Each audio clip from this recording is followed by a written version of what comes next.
What's happening, everyone? Nate and Scott here. Today we're going to show you how to take your serve, especially if you just started out playing, and take it to the next level. Let's get it to an intermediate, advanced level. And this is all about mastering 2 tips. And a lot of times they're made really complicated. We're going to make them super simple today. And number 1 is the Continental Grip, right? Yeah, man, this is confusing. Coaches are like bevels and geometry and long division, and it's really not actually that hard. So we're gonna walk you through really quick a very easy way to immediately find and feel the Continental Grip. And before you go running off, you're like, no, it's too hard.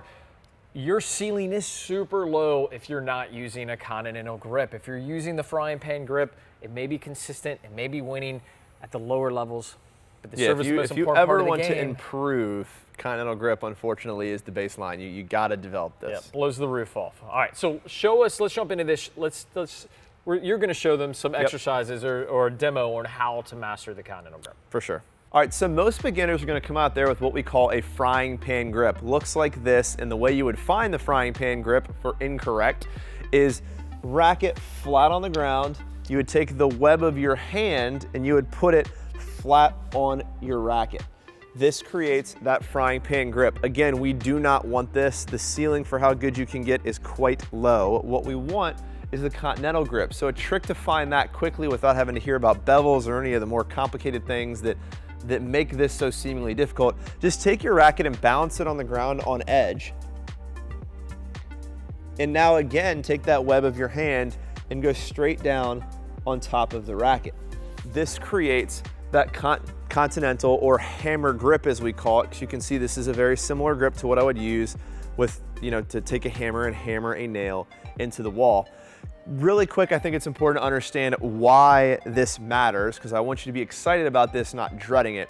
With a pancake grip or the frying pan grip, I can only extend my wrist to right here. My flexion, my reach, everything is very limited. So there's gonna be a very low ceiling. I will never serve over 100 miles per hour with this grip. The second I turn the racket in my hand, now I have a lot more mobility. I can rotate, I can reach higher. You can see a lot more flexion. This is gonna lead to a lot more power. And on the backswing, there's all kinds of implications for how deep into a racket drop I can get with the Continental Grip versus a pancake grip. So if you're serious about getting good at tennis and you're serious about improving your serve, this is a must-have. So once you're comfortable with a Continental Grip, it's important that we start talking about pronation, because this is where we start having access to more power and more spin.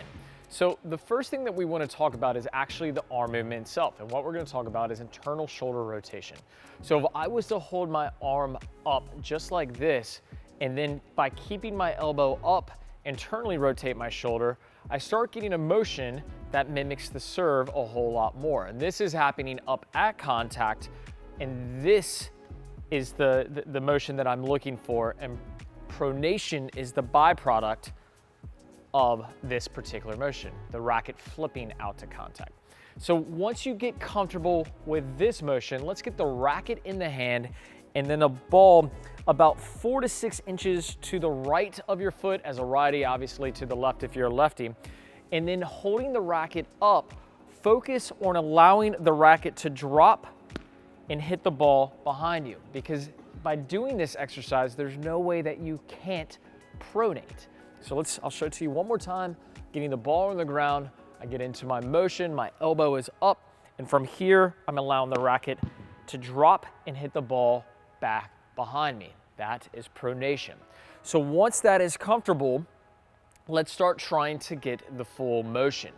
Now, when I say full motion, that doesn't mean starting low into this pendulum and allowing it to come all the way up. Too many moving parts, and we're really trying to get comfortable with the Continental Grip and pronation.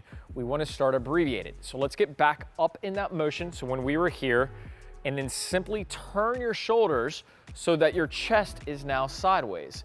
And from here, as I toss up the ball, I'm gonna focus on reaching out to extension and then allowing the racket to come down as if it was striking the ball, but you'll notice my elbow stays up.